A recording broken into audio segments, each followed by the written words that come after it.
మా మిత్రులు ఇన్ఛార్జ్ మంత్రివర్యులు జూపల్లి కృష్ణారావు గారికి ఆదేశాలు ఇస్తున్నా, శాసనసభ్యులు నా దృష్టికి తెచ్చిన ఏవైతే నివేదికలు ఉన్నాయో వాటితో పాటు క్రీడలకు సంబంధించి మీరు ప్రత్యేకంగా సమీక్ష చేసి తక్షణమే ఈ ప్రాంతానికి క్రీడల్ని ప్రోత్సహించడానికి ఈ అటవీ ప్రాంతంలో యువకులల్లా చైతన్యం ఉంది, వాళ్ళకు ఒక బలమైన సంకల్పం ఉన్నది. గొప్ప క్రీడాకారులను వెలికి తీయాల్సిందిగా మట్టిలో మాణిక్యాలను వెలికి తీసే బాధ్యత ఈ జిల్లా ఇన్ఛార్జ్ మంత్రిగా మీదే. ఈ ప్రాంతంలో క్రీడలను ఏ విధంగా ప్రోత్సహించాలనో మినీ స్టేడియంతో పాటు క్రీడల కళాశాల మైదానాన్ని అభివృద్ధి చేయడానికి అవసరమైన ప్రణాళికలు సిద్ధం చేయండి, ఈ ప్రాంతానికి మంజూరు చేద్దామని చెప్పి నేను ఈ వేదిక మీద నుంచి మీకు ఆదేశాలు ఇవ్వడం జరుగుతుంది. మిత్రులారా, ఈ రాష్ట్రం మనది, ఈ ప్రజలు మనవాళ్ళు. 4 కోట్ల తెలంగాణ ప్రజలు మా కుటుంబ సభ్యులు. మాకు తారతమ్యం లేదు. మేము కులమో మతమో ప్రాంతమో లేకపోతే ఏ రకమైన వివక్ష చూపియం. రాజకీయ పార్టీల గురించి ఆలోచన చెయ్యం. పేదవాడే మా దృష్టిలో. పేదవాడిని ప్రభుత్వం ఆదాయం పెంచాలి, పేదలకు పంచాలి అన్న ఆలోచనతోని మా ప్రభుత్వం పనిచేస్తుంది.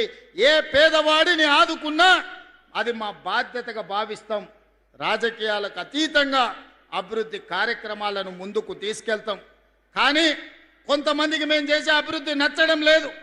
మారీచులు మాయ వేషంలో, మాయలేడి రూపంలో, మాయగాళ్ళ రూపంలో మీ దగ్గరకు వస్తున్నారు.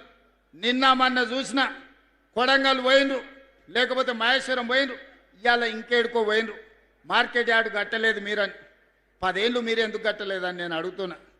పెళ్లి చేసినా, కొత్తగా పెళ్ళైనా పిల్లనో పిల్లగాడో పుట్టాలంటే 9 నెలల్లో 10 నెలల్లో అవుతుంది కదా. కండరాలు తిరిగిన 6 అడుగులు ఉన్నోని పెళ్లి చేసినా 3 నెలల పిల్లల్ని పుట్టించగలడా? అయితే అదే సాధ్యం. దానికి ఒక ప్రక్రియ, ఒక విధానం ఉన్నది. పెళ్ళైన ఎవరికైనా 9-10 నెలలు పడుతుంది పండంటి పిల్లగాడినో బిడ్డనో చూడాలంటే. అట్లనే ప్రభుత్వం 10 సంవత్సరాలు మీరు ఎలగబెట్టని పనులు ఎన్నిటినో గొప్ప గొప్ప పనులను చేసినాం. ఇంకా చేయాల్సినవి ఉన్నాయి. అడ్డుపడడానికి ఊరూరు తిరుగుడు కాదు. మారీచుడు మాయలేడి రూపంలో వచ్చి సీతమ్మని చెరబట్టాలనుకుంటే చివరికి రాముడు చేతిలో చావు తప్పలేదు.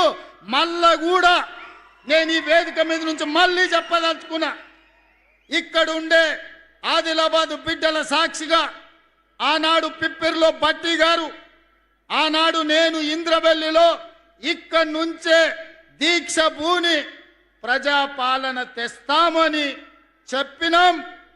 ఇచ్చిన మాట ప్రకారం ప్రజాపాలన తెచ్చినాం. ఇవాళ మళ్ళీ ఈ పిప్పిరి వేదిక మీద నుంచి నేను చెప్తున్నా, రాబోయే శాసనసభ ఎన్నికల్లో మళ్ళీ ప్రభుత్వం వస్తుంది, ప్రజాపాలన చేస్తుంది. 2034 లోపల ఆదిలాబాదు అత్యంత అభివృద్ధి చెందిన పర్యాటక కేంద్రంగా, పారిశ్రామిక వాడగా, విద్యా కేంద్రంగా తీర్చిదిద్దే బాధ్యత మా ప్రభుత్వం తీసుకుంటుంది. ఇవాళ ఎవరైనా ఏ పార్టీలైనా గెలవని, ప్రజాపాలన నాడు అధికారంలో ఉంటుంది, ఈ ప్రాంతాన్ని అభివృద్ధి చేస్తుంది.